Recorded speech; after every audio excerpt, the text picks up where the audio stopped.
Sahara algérien ou la Sahara occidentale? Allez, je pose cette question. La France n'a pas dit que le Maroc doit exercer sa souveraineté sur Tindouf ou sur Béchar. Et je brise la glace. Que veulent les dirigeants algériens? On veut soutenir l'indépendance du Sahara occidental parce que l'Algérie veut s'approprier de ce territoire. Le comportement de l'État algérien, le régime algérien, c'est un comportement de quelqu'un qui défend une partie de son territoire. La question qui se pose, est-ce que nos dirigeants ont finalement envie de récupérer le Sahara occidental ou de le partager avec le Maroc ou de l'arracher du Maroc pour que l'Algérie l'occupe? On soutient le Polisario. Le Sahara occidental puisqu'on parle de l'Algérie.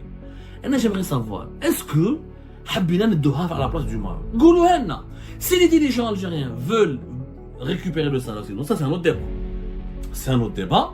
Si on a des intérêts dans le Sahara occidental, il faut le dire. S'ils veulent le récupérer, ou là s'ils ont un autre projet derrière la tête que de soutenir 300 000 habitants pour qu'ils accèdent à leur indépendance, il faut qu'ils nous le disent. Sahara algérien ou la Sahara occidentale? Allez, je pose cette question. Parce que généralement, les États, ils retirent leur ambassadeur d'un pays quand ce pays viole leur souveraineté nationale, a des actes produits ou des actes hostiles contre leurs intérêts stratégiques ou contre leur souveraineté, menace, il adopte un comportement qui constitue une menace pour ses intérêts stratégiques, quand il violente ou là il touche à ses ressortissants, quand il manque de respect, quand l'État manque de respect, à l'État partenaire, quand il y a un manque de respect, violation des droits des ressortissants, quand il y a des gros problèmes de désaccord sur des sujets extrêmement importants mais qui sont liés à la souveraineté, à la sécurité et aux intérêts propres du pays, d'un État, il est normal que cet État riposte en rappelant à l'ordre son partenaire et son interlocuteur qu'il a dépassé les limites rouges et il retire son ambassadeur.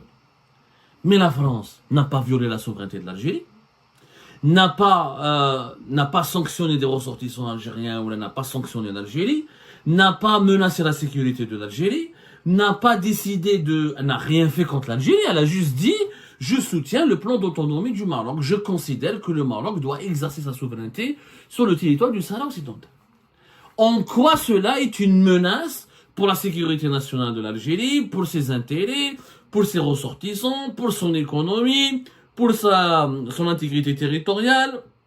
En quoi c'est un manque de respect à la crédibilité ou là à la figure morale qui est l'État algérien, voilà, à la moralité de l'État algérien? Il n'y a pas de manque de respect, il n'y a rien de mal qui a été fait par la France.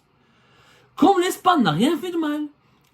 Aujourd'hui, le fait que la France reconnaisse la souveraineté marocaine sur le territoire du Sahara occidental. Est-ce que les Algériens vont moins dormir? Est-ce qu'ils vont moins manger? Est-ce qu'ils vont moins boire? Est-ce qu'ils auront plus ou moins de chômage? Est-ce qu'ils auront moins ou plus d'inflation? Est-ce que la sécurité de leur pays est menacée? Pas du tout. La France n'a pas dit que le Maroc doit exercer sa souveraineté sur Tindouf ou sur Béchar. Il n'y a pas de problème particulier, normalement, jusqu'à preuve du contraire. C'est pour ça que je pose cette question. Et je brise la glace. Parce qu'à un moment donné, il faut briser la glace, il faut rompre, il faut casser le tabou et se poser la question. Que veulent les dirigeants algériens? Est-ce qu'on soutient l'indépendance du Sahara occidental, comme à l'époque de Bouteflika, parce que c'est une position historique, et parce que nous sommes pour l'émancipation des peuples, et parce que ça nous permet de bloquer l'expansionnisme marocain et qui ne va pas se retourner contre nous, là, nous réclamer une partie de notre territoire? Ou là, aujourd'hui, on veut soutenir l'indépendance du Sahara occidental parce que l'Algérie veut s'approprier de ce territoire. Parce que le comportement de l'État algérien, le régime algérien, c'est un comportement de quelqu'un qui défend une partie de son territoire, pas un pays qui veut être indépendant. À un moment donné, on a vu live tout à l'heure, et que le Sahara occidental, c'est un problème au niveau de l'ONU. Ça concerne le droit international, ça ne concerne pas le droit algérien. Ce n'est pas une partie du territoire algérien. Il n'y a pas une population algérienne là-bas, il ne concerne pas les intérêts propres de la population algérienne, il ne touche pas l'intégrité du territoire algérien. Donc, c'est un problème qui doit être résolu au niveau du droit international, qui est le Conseil de sécurité de l'ONU. Je rappelle que il n'y a pas que la France qui a reconnu la souveraineté marocaine sur le Sahara occidental. Il y a les États-Unis d'Amérique. Pourquoi l'Algérie n'a pas rompu ses relations, n'a pas retiré son ambassadeur de Washington? La Ligue arabe, je le rappelle, El Jamia al-Arabiya, la Ligue arabe ne reconnaît ni Polisario ni le Sahara occidental. Pour elle, le Maroc, il doit me Tanger jusqu'au Sahara occidental. Il y a eu le sommet des chefs d'État arabes fait novembre 2022. Une chaîne de télévision publique, Algérie 24 News, elle s'est trompée, elle a donné la carte du Maroc sur le Sahara occidental, c'est un scandale. Le sommet a été annulé. Il fallait présenter des excuses et rectifier. Faut-il que l'Algérie doit se retirer de la Ligue arabe? Ça n'a pas de sens. Au sein de l'Union africaine, je rappelle que il y a énormément de pays africains qui ont retiré, qui ne reconnaissent plus la République arabe sahraoui démocratique et qui appuient la thèse marocaine. Est-ce que l'Algérie doit arrêter de ne plus avoir de rapport avec ces pays-là?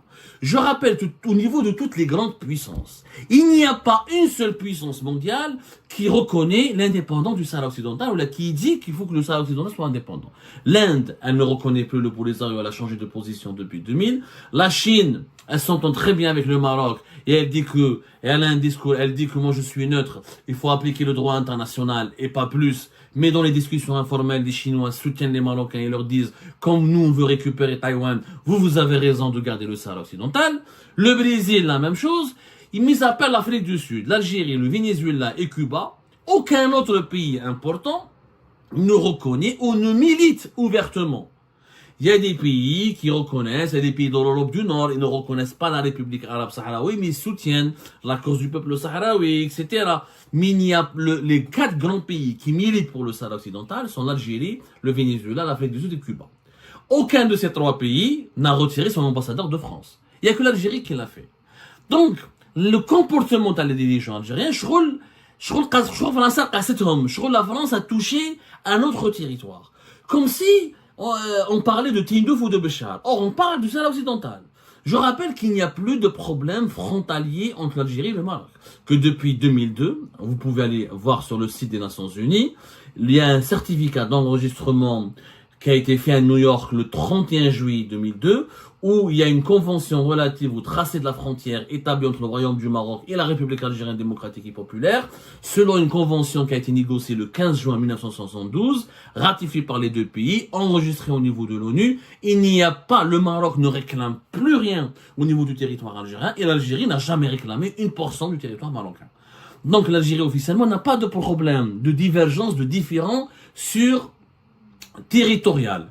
Elle ne revendique pas un territoire marocain. Mais là, la question qui se pose, est-ce que nos dirigeants ont finalement envie de récupérer le Sahara occidental ou de le partager avec le Maroc ou de l'arracher du Maroc pour que l'Algérie l'occupe? Parce qu'il n'y a aucune autre justification. Mais on soutient le Polisario. بصح ما ضربناش مع كاع العالم. بوتفليقه بومدين plus ou moins il y avait la guerre Mgala 1, Mgala 2, aucun problème, c'est une action armée. Mais depuis le cessez-le-feu de 91, l'Algérie n'a jamais, il y a un cessez-le-feu, exactement, qui a été violé par le Maroc en 2020, les Marocains disent que c'est pour les Arabes qui l'a violé. Mais plus ou moins, ce n'est pas un conflit grave. C'est pas Israël avec Palestine, ce n'est pas le Soudan, la guerre civile au Soudan, c'est pas l'Azerbaïdjan avec l'Arménie, c'est un petit conflit. C'est un petit conflit localisé, ignoré, qui est rarement médiatisé parce qu'il concerne un territoire peuplé par 300 000 habitants. Oui, le Maroc domine militairement, 80% du territoire il est occupé par le Maroc, 20% Hakmoul Polisario.